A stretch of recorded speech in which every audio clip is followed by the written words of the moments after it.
ನೀವೆಲ್ಲ SLC PUC first class ಪಡೆದಿದ್ದೀರಿ. ನಿಮ್ಮೆಲ್ಲರೂ ಕೂಡ ನನ್ನ ಹೃದಯಪೂರ್ವಕವಾದಂತ ಅಭಿನಂದನೆಗಳು. ನಿಮ್ಮನ್ನ ತಯಾರು ಮಾಡಿದಂತ ಮಕ್ಕಳಿಗೆ ತಂದೆ ತಾಯಿಂದಿರಿಗೆ ಅವ್ರಿಗೂ ಕೂಡ ನಾನು ಈ ಸಂದರ್ಭದಲ್ಲಿ ಅಭಿನಂದನೆ ಹೇಳಲಿಕ್ಕೆ ನಾನು ಬಯಸ್ತಾ ಇದ್ದೇನೆ. ಶ್ರಮಪಟ್ಟು ನಿಮ್ಗೆ ಓದಿಸಿದಂತ ಎಲ್ಲ ನಿಮ್ಮ ತಂದೆ ತಾಯಿಂದಿರಿಗೂ ಕೂಡ ನಾನು ಅವ್ರಿಗೆ ಅಭಿನಂದನೆ. ಯಾಕೆಂದ್ರೆ if you forget the root you will not get the fruit. ಇದು ನನ್ನ ಮೂಲ ಸ್ಲೋಗನ್. ಸೊ ಇಲ್ಲಿ ತಾವೇ ಇರಬೇಕು. ಯಾಕೆ ನೀವು ಯಾರು ಗೊತ್ತಾ? ನೀವು ಬೆಂಗಳೂರು ಜಿಲ್ಲೆಯ ಮಕ್ಕಳು. ಎಲ್ಲಿ ಮಕ್ಕಳು? ಬೆಂಗಳೂರು ಜಿಲ್ಲೆಯ ಮಕ್ಕಳು. ಬೆಂಗಳೂರು ಎಲ್ಲಿದೆ ಗೊತ್ತಾ? ಇಡೀ ಭಾರತದಲ್ಲಿ ಬೆಂಗಳೂರನ್ನ ಮುಖಾಂತರ ಭಾರತವನ್ನ ವಿದೇಶ ನೋಡ್ತಾ ಇದೆ. ನಾನು ಮೊನ್ನೆ ದಾವಸ್ಗೆ ಹೋಗಿದ್ದೆ, ನೋಡಿದ್ರ? ದಾವಸ್ ಅಲ್ಲಿ ಹೋಗಿ ಭಾಷಣ ಮಾಡಿದೆ, ನೋಡಿದ್ರ? ಬೆಂಗಳೂರಲ್ಲಿರುವಂತ ಶಕ್ತಿ, ನಮ್ಮ ಯುವಕರ ಶಕ್ತಿ, ನಿಮ್ಮ ಪರವಾಗಿ ಅಲ್ಲಿ ವಾದ ಮಾಡಿ ಬಂದಿದ್ದೀನಿ. ಬನ್ನಿ ಬೆಂಗಳೂರಿಗೆ ಬನ್ನಿ, ನಮ್ಮ ಯುವಕರಿದ್ದಾರೆ. ಇಡೀ ಅಂತಾರಾಷ್ಟ್ರ ಮಟ್ಟದಲ್ಲಿ ನಮ್ಮ ಯುವಕರು ಇದ್ದಾರೆ ಅಂತ ಹೇಳಿ. ಈಗ ನೀವೆಲ್ಲ ಕನಕಪುರದವ್ರಲ್ಲ, ರಾಮನಗರದವ್ರಲ್ಲ. ನಿಮ್ಮ ಕಾಂಪಿಟೇಷನ್ ಏನಿದ್ರು ಗ್ಲೋಬಲ್ ಲೆವೆಲ್ ಅಲ್ಲಿ ಮಾತ್ರ ಇದು ನಿಮ್ಮ ತಲೆಯಲ್ಲಿ ಇರಬೇಕು. ಅರ್ಥ ಆಯ್ತಾ? ಗ್ಲೋಬಲ್ ಮಟ್ಟಕ್ಕೆ ತಾವು ಓದ್ಬೇಕು. ನಾನು ಶಾಲೆಯಲ್ಲಿ ಓದ್ಬೇಕಾದ್ರೆ ನಮ್ ಗುರುಗಳು ಒಂದು ಮಾತು ಹೇಳ್ತಿದ್ರು, ವಿದ್ಯೆ ದದಾತಿ ವಿನಯಂ, ವಿನಯಂ ಯಾತ್ ಪಾತತ್ವಂ, ಪಾತತ್ವಂ ಧನ ಆಪ್ನೋತಿ, ಧನಾತ ಧರ್ಮಂ ತದಂ ಸುಖಂ ಅಂದ್ರು. ಅಂದ್ರೆ ಮನುಷ್ಯನಿಗೆ ವಿದ್ಯೆ ಇದ್ದರೆ ವಿನಯ ಇರ್ತದೆ, ವಿನಯ ಇದ್ದರೆ ಯೋಗ್ಯತೆ ಇರುತ್ತದೆ, ಯೋಗ್ಯತೆ ಇದ್ದರೆ ಹಣ, ಹಣದಿಂದ ಧರ್ಮ, ಧರ್ಮದಿಂದ ಸುಖ. ಹಂಗೆ ಮನುಷ್ಯನಿಗೆ ವಿದ್ಯೆ. ಇವತ್ತು ನಾನು ಗ್ರಾಜುಯೇಟ್ ಆಗಿದ್ದು 47ನೇ ವಯಸ್ಸಲ್ಲಿ 2008ರಲ್ಲಿ. ಫೈನಲ್ ಇಯರ್ ಡಿಗ್ರಿ ಓದ್ತಿರ್ಬೇಕಾದ್ರೆ ನನಗೆ ಟಿಕೆಟ್ ಕೊಟ್ಬಿಟ್ರು, ಸ್ಟೂಡೆಂಟ್ ಲೀಡರ್ ಆಗಿದ್ದೆ. ನಾನು ಒಬ್ಬ ಗ್ರಾಜುಯೇಟ್ ಆಗ್ಬೇಕು. ನಾನು SM ಕೃಷ್ಣ ಸಂಪುಟದಲ್ಲಿ ಮಂತ್ರಿ ಇದ್ದೆ.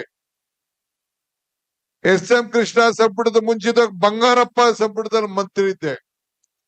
ಆದ್ರೆ ನಾನೊಬ್ಬ ಗ್ರಾಜುಯೇಟ್ ಆಗಿ ಯೂನಿವರ್ಸಿಟಿಲಿ ಸರ್ಟಿಫಿಕೇಟ್ ತೆಗೆದುಕೊಂಡಾಗ ಆದಂತ ಖುಷಿ, ಸಂತೋಷ ಮಂತ್ರಿ ಆದಾಗೂ ಕೂಡ ನನಗೆ ಆಗ್ಲಿಲ್ಲ, ಅಷ್ಟು ಸಂತೋಷ. ಸೊ ಅದಕ್ಕೆ ನಾನು ಯಾವಾಗ್ಲೂ ಹೇಳ್ತಾ ಇರೋದು, by birth I am an agriculturist, by profession I am A business man, by choice I am an educationist, by passion I am A politician ಅಂತ ಯಾವಾಗ್ಲೂ ಕೂಡ ನಾನು ಹೇಳ್ತಾ ಇರ್ತೀನಿ. ಹಂಗೆ ಇವತ್ತು by choice I am an educationist. ನಿಮ್ಮನ್ನೆಲ್ಲ ತಯಾರಿ ಮಾಡ್ಬೇಕು. ನೀವು DK ಶಿವಕುಮಾರ್ ಆಗ್ಬೇಕು, ನೀವು ಪ್ರದೀಪ್ ಈಶ್ವರ್ ಆಗ್ಬೇಕು, ನೀವು ಸುರೇಶ್ ಆಗ್ಬೇಕು, ನೀವು ಐಶ್ವರ್ಯ ಹೆಗಡೆ ಆಗ್ಬೇಕು. ಆ ದೃಷ್ಟಿಯಿಂದ ಇವತ್ತು ನೀವು ರಮೇಶ್ ಆಗ್ಬೇಕು. ಆ ದೃಷ್ಟಿಯಿಂದ ಇವತ್ತು ನಿಮ್ಮನ್ನೆಲ್ಲ ನಾನು ಆಹ್ವಾನಿಸಿದ್ದೇನೆ. ಇನ್ನೊಂದಿನ ಹಿಂಗೆ ಭಾಷಣ ಮಾಡ್ಬೇಕಾರೆ ನಮ್ಮ ಮೇಷ್ಟ್ರು ಒಂದು ಮಾತು ಹೇಳ್ತಾ ಇದ್ರು, ನೃಪ ರಪ ಹಪ ಹರಿಸದ, ದಾಯಾದಿ ದಕ್ಕಿಸದ, ನೀರಿನಲ್ಲಿ ನೆನೆಯದ, ಅಗ್ನಿಯಲ್ಲಿ ಸುಡದ ಗುಪ್ತ ನಿಧಿ ಒಂದೇ ವಿದ್ಯೆ ಅಂತೇಳಿ. ಅರ್ಥ ಆಯ್ತಾ?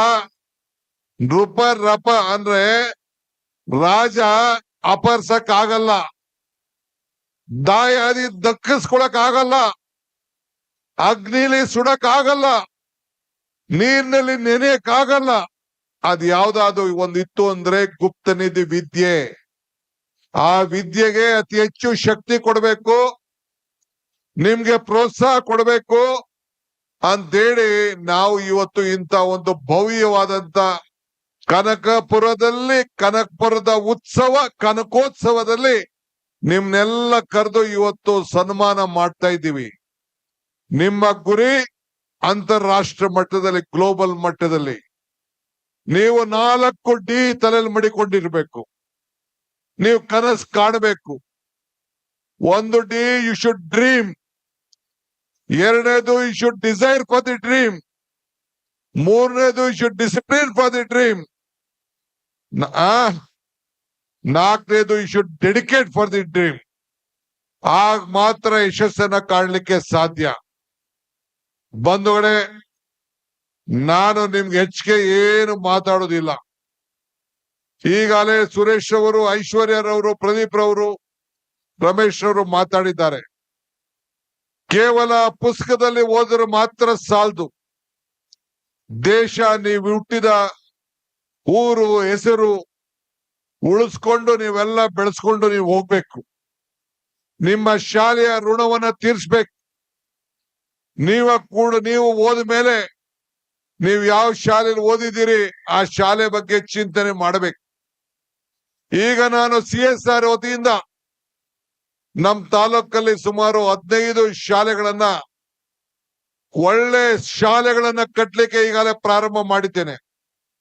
ಹೊಸದುರ್ಗ, ದೊಡ್ಡಾಲಹಳ್ಳಿ, ಕೋಡಹಳ್ಳಿ, ಯಗ್ನೂರು, ಸಾತ್ತೂರು, ಹಿಂಗೆ ಈ ಕಡೆ ಕಸಬದಲ್ಲಿ ಎಲ್ಲ ಕಡೆ ಈಗ 15 ಕೋಟಿ ರೂಪಾಯಿ ವೆಚ್ಚದ ಶಾಲೆಗಳನ್ನ ಕಟ್ಟಿ, ಹಾಸ್ಟೆಲ್ಗಳನ್ನ ಕಟ್ಟಿ, ಬೆಂಗಳೂರಲ್ಲಿ ಟೌನ್ ಅಲ್ಲಿ ಯಾವ ರೀತಿ ವಿದ್ಯಾಭ್ಯಾಸ ಸಿಗ್ತದೆ ಆ ರೀತಿ ನಮ್ಮ ಮಕ್ಕಳು ಕೂಡ ವಿದ್ಯಾಭ್ಯಾಸ ಮಾಡಬೇಕು ಅಂತೇಳಿ ವಿನೂತನವಾದಂತ ವಿದ್ಯಾಭ್ಯಾಸವನ್ನ ಈಗಾಗಲೇ ಆಲೋಚನೆಯನ್ನ ನಾನು ಮಾಡಿದ್ದೇನೆ.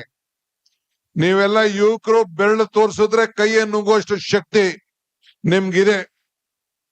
ನಾನು ರಾಜಕಾರಣಿ ಇರ್ಬೋದು, ಉದ್ಯಮಿ ಇರ್ಬೋದು, ಆದ್ರೆ ನನಗೆ ನನ್ನ ಮಕ್ಕಳ ವಿದ್ಯಾಭ್ಯಾಸ, ನಿಮ್ಮ ಬದುಕು, ಕನಕಪುರದಲ್ಲಿ ನೀವು ಯಾರೇ ಆಗ್ಲಿ ರಾಷ್ಟ್ರ, ಅಂತಾರಾಷ್ಟ್ರ ಮಟ್ಟದಲ್ಲಿ ಬೆಳೆದ್ರೆ, ಐಶ್ವರ್ಯ ಬೆಳೆದು ಎಷ್ಟು ಖುಷಿ ಆಗ್ತದೋ ನೀವು ಕೂಡ ನನಗೆ ಅಷ್ಟೇ ಖುಷಿ ಆಗ್ತದೆ ಅಂತ ಹೇಳ್ಕೊಳ್ಳಿಕ್ಕೆ ನನಗೆ ಬಹಳ ಸಂತೋಷ ಆಗ್ತದೆ. ಶಿಕ್ಷಣ, ಅದರ ಮಹತ್ವ ನನಗೆ ಅರಿವಿದೆ. ಇವತ್ತು ತಾವೆಲ್ಲ ನೀವು ನಿಮ್ಮ ಸಾಧನೆಯ ಮೆಟ್ಲನ್ನ ಹೇರ್ತಾ ಇದ್ದೀರಿ. ನಿಮ್ಗೆ ಬಹಳ 16 ರಿಂದ 18 ವಯಸ್ಸು ಮಕ್ಕಳು ಇಲ್ಲಿದ್ದೀರಿ. ಮುಂದಕ್ಕೆ ಪ್ರತಿಯೊಂದು ಹೆಜ್ಜೆನು ಯೋಚನೆ ಮಾಡಿ ಒಳ್ಳೆ ಗ್ರಾಜುಯೇಟ್ ಆಗಿ ನೀವು ಬರೀ ಉದ್ಯೋಗ ಮಾಡೋದಲ್ಲ, ನೀವು 16 ಜನನ ಕೆಲ್ಸಕ್ಕೆ ಇಟ್ಕೊಂಡು, 100 ಜನನ ಕೆಲ್ಸಕ್ಕೆ ಇಟ್ಕೊಂಡು ಉದ್ಯಮಿಯಾಗಿ ನೀವು ಬೆಳಿಬೇಕು ಅನ್ನೋದನ್ನ ತಾವೆಲ್ಲ ಇಟ್ಕೊಳ್ಬೇಕು. ಕಾನೂನಿನ ಪಾಲನೆ ಆಗ್ಬೇಕು. ಪ್ರದೀಪ್ ಈಶ್ವರ್ ಏನ್ ಹೇಳಿದ್ರು, ಐಶ್ವರ್ಯ ಏನ್ ಹೇಳಿದ್ರು, ರಮೇಶ್ ಏನ್ ಹೇಳಿದ್ರು, ಇದೆಲ್ಲ ನಿಮ್ಮ ತಲೆಯಲ್ಲಿ ಇರ್ಲಿ. ಈ ಪವಿತ್ರವಾದಂತ ದಿನ ನಿಮ್ಗೆ ಈ DK ಶಿವಕುಮಾರ್ ನಿಮ್ಮ ಸಹೋದರ. ನಾನು MLA ಆದಾಗ ನೀವ್ ಯಾರು ಹುಟ್ಟಿರ್ಲಿಲ್ಲ. 5 ಡಿಗ್ರಿಗೆ ಅಸೆಂಬ್ಲಿಗೆ ನಿಂತ್ಕೊಂಡೆ, 29ಕ್ಕೆ MLA ಆದೆ. ಎಲ್ಲ ನಿಮ್ಮ ತಂದೆ ತಾಯಂದಿರು, ನನ್ನ ಸ್ನೇಹಿತರುಗಳು, ನನ್ನ ಹಿತೈಷಿಗಳು, ಅವರೆಲ್ಲ ಆಶೀರ್ವಾದ ಮಾಡಿ ನನ್ನನ್ನ ಈ ಮಟ್ಟಕ್ಕೆ ಬೆಳೆಸಿದ್ದಾರೆ. ನಾನು ನಿಮ್ಗೆ ಶಕ್ತಿ ಕೊಡ್ಬೇಕಲ್ವಾ? ಅದಕ್ಕೆ ನಾನು, DK ಸುರೇಶ್ ಇಬ್ರು ಸೇರಿ ಈಗ ನನ್ನ ಮಕ್ಕಳು ಸೇರ್ಕೊಂಡಿದ್ದಾರೆ. ನಿಮ್ಮ ಋಣ ತೀರ್ಸ್ಬೇಕು, ನಿಮ್ಮನ್ನ ಈ ನಾಡಿನ ಪ್ರಜೆಗಳಾಗಬೇಕು. ರಾಮನಗರ ಜಿಲ್ಲೆ ಹೆಸರಿತ್ತು, ಮೂಲ ನಾವೆಲ್ಲ ಬೆಂಗಳೂರಿನವರು. ಈ ಬೆಂಗಳೂರು ಜಿಲ್ಲೆಯ ಹೆಸರನ್ನ ನಾವು ಅಳಿಸ್ಕೊಳ್ಬಾರ್ದು ಅನ್ನೋ ದೃಷ್ಟಿಯಿಂದ ಮತ್ತೆ ಬೆಂಗಳೂರು ಹೆಸರನ್ನ ನಿಮ್ಗೆ ನಾಮಕರಣವನ್ನ ನಾವು ಮಾಡಿದ್ದೇವೆ. ಇದು ನಿಮ್ ಮೂಲ ಹಕ್ಕು. ನಿಮ್ಮ ಹಕ್ಕನ್ನ ನಾನು ಕೊಡ್ಸಿದ್ದೇನೆ. ನೀವು ಉಳಿಸ್ಕೊಂಡು ಬೆಳೆಸ್ಕೊಂಡು ಹೋಗ್ಬೇಕಾದರೂ ನಿಮ್ಮ ಕರ್ತವ್ಯ. ಎಲ್ಲ ನಿಮ್ಮ ತಂದೆ ತಾಯಂದಿರಿಗೆ ನನ್ನ ಸಾಷ್ಟಾಂಗ ನಮಸ್ಕಾರ ಹೇಳಿ, ನಿಮ್ಮ ಗುರುಗಳಿಗೆ ನನ್ನ ನಮಸ್ಕಾರ ಹೇಳಿ. ನಿಮ್ಗೆ ಒಳ್ಳೆ ವಿದ್ಯಾಭ್ಯಾಸ ಕೊಟ್ಟಿದ್ದಾರೆ, ಪಾಠ ಹೇಳಿದ್ದಾರೆ. ನಿಮ್ಮ ಸಂಸ್ಕೃತಿ, ನಿಮ್ಮ ವಿದ್ಯಾಭ್ಯಾಸ ಗಗನಕ್ಕೆ ಇರ್ಲಿ. ನೀವೆಲ್ಲ ಕನಕಪುರದ ವಿದ್ಯಾರ್ಥಿಗಳು ರಾಷ್ಟ್ರ ಮಟ್ಟದಲ್ಲಿ ಬೆಳೆದು ನಮ್ಮ ದೇಶದ ಒಂದು ದೊಡ್ಡ ಆಸ್ತಿ ಆಗ್ಲಿ ಅಂತ ಹೇಳಿ ಪ್ರಾರ್ಥಿಸಿ, ಇವತ್ತು DKS charitable trust, national education foundation ಇದು ನಿಮ್ಮ ಬದುಕಿಗೋಸ್ಕರ ಇವತ್ತು ಕೆಲಸ ಮಾಡ್ತಾ ಇದೆ.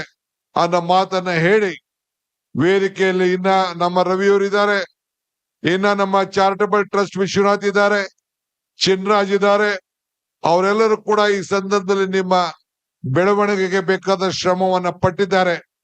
ಅನೇಕ ನಮ್ಮ ಮುಖಂಡಗಳೆಲ್ಲ ಶ್ರಮ ಪಟ್ಟಿದ್ದಾರೆ. ನಿಮ್ಮೆಲ್ಲರೂ ಕೂಡ ಶುಭವನ್ನ ಹಾರೈಸಿ ನಿಮ್ಮಲ್ಲಿ ಯಶಸ್ಸನ್ನ ಕಾಣಬೇಕು ಅಂತೇಳಿ ಪ್ರಾರ್ಥಿಸಿ, ಮತ್ತೆ if you forget the root you will not get the fruit ಅನ್ನೋ ಮಾತನ್ನ ಹೇಳಿ ನನ್ನ ಮಾತನ್ನ ಮುಗಿಸ್ತೇನೆ. ಈ ಪ್ರತಿಭಾ ಪುರಸ್ಕಾರ ಮುಂದಿನ ಭವಿಷ್ಯಕ್ಕೆ ನೀವು ಕೂಡ 10 ಪ್ರತಿಭೆಗಳನ್ನ ಗುರುಸುವಂತ ಶಕ್ತಿ ನಿಮ್ಗೆಲ್ಲ ಸಿಗ್ಲಿ ಅಂತೇಳಿ ಪ್ರಾರ್ಥಿಸಿ ನನ್ನ ಮಾತನ್ನು ಮುಗಿಸ್ತೇನೆ. ಜೈ ಹಿಂದ್, ಜೈ ಕನಕೋತ್ಸವ, ಜೈ ಕನಕಪುರದ ವಿದ್ಯಾರ್ಥಿಗಳ ನಮಸ್ಕಾರ. ನಿರ್ಭೀತ, ನಿಷ್ಪಕ್ಷಪಾತ, ವಿಶ್ವಾಸಾರ್ಹ ಸುದ್ದಿಗಳಿಗೆ ಮತ್ತೊಂದು ಹೆಸರಾಗಿರೋ ನ್ಯೂಸ್ 18 ಕನ್ನಡ ಈಗ ಆಪ್ನಲ್ಲೂ ಲಭ್ಯ ಇದೆ. ದಯವಿಟ್ಟು ಇಲ್ಲಿರೋ QR ಕೋಡ್ ಅನ್ನ ಸ್ಕ್ಯಾನ್ ಮಾಡಿಕೊಂಡು ಆಪ್ ಡೌನ್ಲೋಡ್ ಮಾಡೋದಕ್ಕೆ ಮರಿಬೇಡಿ. ನಿಮ್ಮ ಬೆಂಬಲ ಹೀಗೆ ಸದಾ ನಮ್ಮೊಂದಿಗಿರಲಿ. ಧನ್ಯವಾದ.